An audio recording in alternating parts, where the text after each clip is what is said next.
तुम्हाला घटाच्या पूजनाबरोबरच 9 कुमारिकांचं पूजन देखील सांगितलं आहे आणि त्या प्रत्येक कुमारिकेला शास्त्रांनी एक नाव दिलेलं आहे।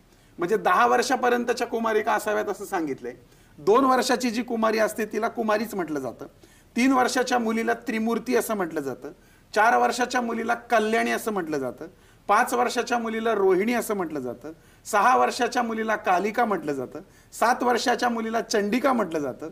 8 वर्षाच्या मुलीला शांभवी म्हटलं जातं। 9 वर्षाच्या मुलीला दुर्गा म्हटलं जातं आणि 10 वर्षाच्या मुलीला सुभद्रा असं म्हटलं जातं। प्रत्येक दिवशी म्हणजे पहिल्या दिवशी या 2 वर्षाच्या मुलीचं पूजन, दुसऱ्या दिवशी 3 वर्षाच्या, अशा पद्धतीने 10 दिवस 10 वर्षापर्यंतच्या कुमारिकांचं पूजन शास्त्रकारांनी सांगितलं आहे। घरामध्ये या मुलींना पाटावरती किंवा चौरंगावरती बसवून त्यांचं पाद्यपूजन करावं। पायास हळदी कुंकू वाहून त्यांना चांदीची वस्तू अर्पण करून पती पत्नींनी किंवा घरातल्या मंडळींनी त्या मुलींच्या पायावर डोकं ठेवून त्यांना गोडधोड किंवा त्यांना मनाप्रमाणे जेवण द्यावं आणि त्या कुमारिकांना प्रसन्न करावं।